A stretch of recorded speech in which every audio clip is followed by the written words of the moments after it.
la masse prolétarienne, maintenant, elle est dans une situation où, de plus en plus, l'homogénéité subversive sur le refus de la vie réifiée est possible. C'est d'ailleurs pour ça qu'on a, plus la crise devient intense, plus ces nécessités de manipulation terroriste qui accompagnent les manipulations monétaires. C'est migratoire aussi. Et migratoire. C'est-à-dire qu'il y a l'armée de réserve pour casser la lutte, il y a le terrorisme pour faire diversion, et il y a les manipulations monétaires pour continuer à faire fonctionner la machine qui ne veut plus machiner. Mais le capital est en bout de course. Le capital, aujourd'hui, est en train d'épuiser ses dernières cartouches manipulatoires, tant sur la migration, que sur le terrorisme, que sur la monnaie. Il y a une triade manipulatoire. Quand le capital atteint cette phase terminale, c'est l'armée de réserve immigrée, le terrorisme d'État et la manipulation monétaire. Mais le capital, il le fait, il le refait, mais je veux dire qu'il y a une lassitude, il y a une fatigue. Ce qu'il faut comprendre, c'est que l'émergence radicale, elle naît toujours d'une profonde fatigue, d'une profonde lassitude, d'une déliquescence. L'humanité qui va d'un seul coup se dresser, c'est une humanité qui est d'abord épuisée. Et c'est parce qu'elle est épuisée dans le rapport social de la reproduction de la réification qu'elle ne croit plus à un moment donné à aucun discours de la reproduction de la réification.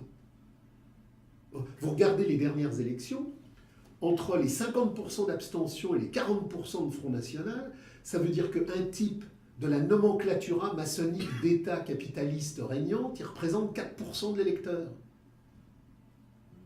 Les gens ne croient plus en rien.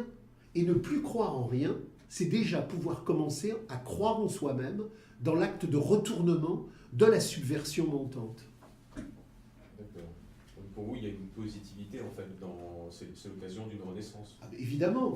Il faut comprendre que la lassitude dans laquelle on vit, les gens ne croient plus en rien. Ils sont enfermés en eux-mêmes. Oui, sauf que moi, dans le cabinet, quand je reçois les gens enfermés en eux-mêmes, qui ne vont pas, je refais le cercle qui me ramène à l'universel. C'est-à-dire que quand je commence à recevoir des gens en souffrance, en inquiétude ou en questionnement, et qu'on creuse la racine des matrices qui produisent tout ça, très vite, quand on parle de l'universel, de la fétichisation, de la réification, de ce qui les rend malades, de ce qui les rend écrasés, comprennent très bien que ce monde est inhumain. Moi, je vois au niveau de mes patients, au fil des années, monter quelque chose qui exprime un radical dégoût du monde. Et c'est parce qu'il y a un radical dégoût du monde que les gens reprennent goût à leur être. Pour prendre goût à soi, dans ce que nous appelions la vraie jouissance cosmique. Il faut avoir le dégoût radical du monde dans sa logique dictatoriale des faux plaisirs.